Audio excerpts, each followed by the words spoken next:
Y'all, if you thought that our brothers in Dearborn were bad, let me introduce you to the Southeast Asian brothers in Toronto. And by introduce, I mean beg you to run for your life. Because if you think the idea of toxic Arab men participating in Western dating culture is bad, then you clearly never experienced the incel level Pakistani guys participating in Western dating culture. And I'm not gonna sit here and act like completely the victim. About 50% of it was my fault. I suffer from a condition called I think I can fix him-itis. So when a guy with mommy issues comes up and tries to manic pixie dream girlify me, I immediately check yes. But the way that this man absolutely unscrewed every single screw in the cuckoo clock I call my brain, I'm genuinely terrified for every single brown girl under the age of 27 in the Scarborough neighborhood. Because obviously I was the only white girl he was talking to, because he had absolutely no intentions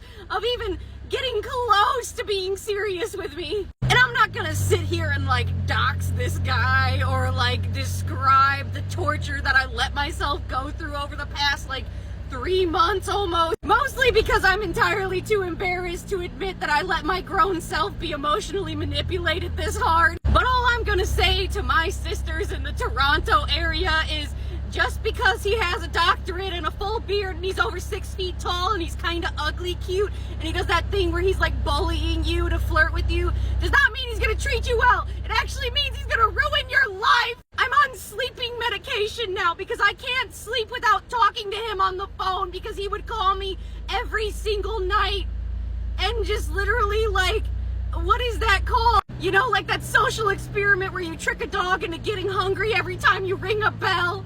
You know, like you ring a bell and then give them food, and then after a while you ring the bell and they start salivating because they're like used to getting food when they hear the bell. He did that to me with sleep, and I let him. I knew what was happening because like I'm crazy enough that I've studied psychology and like Freudianism or whatever, and like I knew what was happening and I let it happen because he's weirdly charming. There were like 500 red flags from day one, and somehow he still planted like a million worms in my brain. The situation literally went from him calling me every single day because he works from home so he could FaceTime me all day while he was doing his little doctor job on his computer, to him literally FaceTiming me while I was working and showing me the profiles of the other women that he liked and talking about their bodies to me. And when it finally got to the point where I was starting to like see reality again and I went off on him, he would literally be like,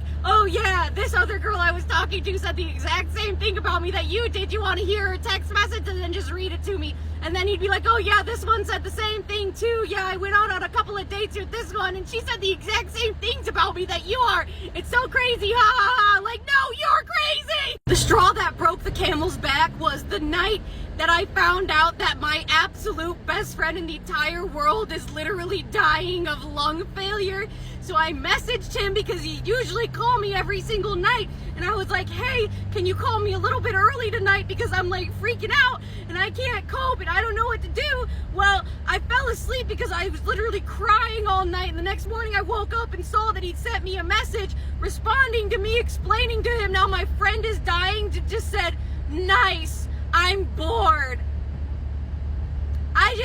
I'm so glad that I saw reality and finally blocked him, because like, what the? If you live in Toronto and this sounds like the man that you're talking to, literally run. Literally run.